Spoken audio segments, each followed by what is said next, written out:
Welcome back to Night Child Reviews.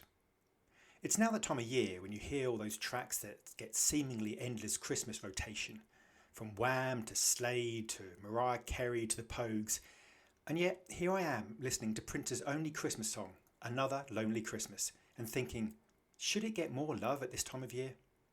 Now before I begin, it's important to note that Prince was, for a large portion of his life, not someone who celebrated Christmas when he followed the Jehovah's Witness faith, and the stories surrounding him and Christmas time celebration are few and far between, and it often seemed that Prince preferred working and creating rather than present wrapping and tree decorating.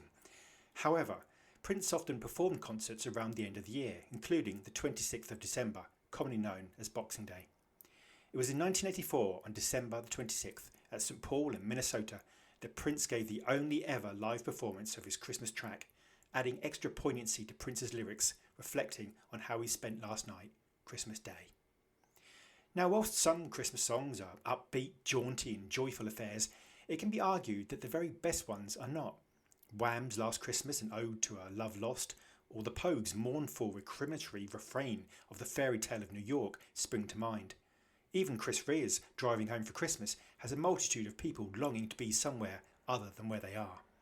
But Prince, being Prince, was determined to up the ante of tragedy and wounding loss. Originally recorded a couple of months after Christmas in February 1984, fittingly enough a day before the equally angst-ridden reflection of pop life, Another Lonely Christmas was released as the B-side to I Would Die For You later that November, and also in a curious Japanese promotional release supplied only to radio stations. As a track, Another Lonely Christmas is big, bold, raw, wounding and utterly heartbreaking. Prince, with aching poignancy, is grief-stricken as he recalls the relationship he once had. The time they swam naked in her father's pool, playing Pocono and the joy they shared. But then the soul-crushing truth becomes clear. His great love is dead. And for the last 7 years, Prince has been attempting to block out this time of year by drinking banana daiquiris until he's blind. The sense of utter, futile rage in lines such as, "'Cause baby you promised me you'd never leave, then you died on the 25th day of December," are a testament to Prince as an emotional storyteller.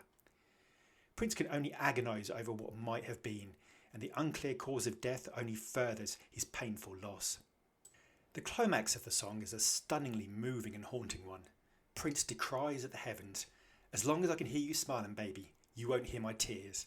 Another lonely Christmas is mine, yeah, mine. Another lonely Christmas is mine." The fact that Prince wrote this track and only ever gave it one live performance, although there is a rehearsal recording floating around, just adds to the mystique. Christmas is a time we often associate with love and families, and for Prince to subvert this and pen a tribute to loss, denial and cutting guttural hurt makes this track stand out from so many other Christmas tracks. Sometimes it's not the obvious tracks that become hugely significant. I'm sure when Prince wrote Nothing Compares to You, he probably had little idea just how central to the public's idea of Prince it would later become, and here the same may one day be true. We often get treated to the same Christmas songs year after year, and perhaps now is the time that Another Lonely Christmas gets its chance to be in the mix. For many, Christmas can be a painful reminder of losing loved ones, and this track has deep resonance with that feeling. Once again, Prince created a track that deserves so much more love and attention than it currently receives. Thank you, and I hope you have an amazing Christmas.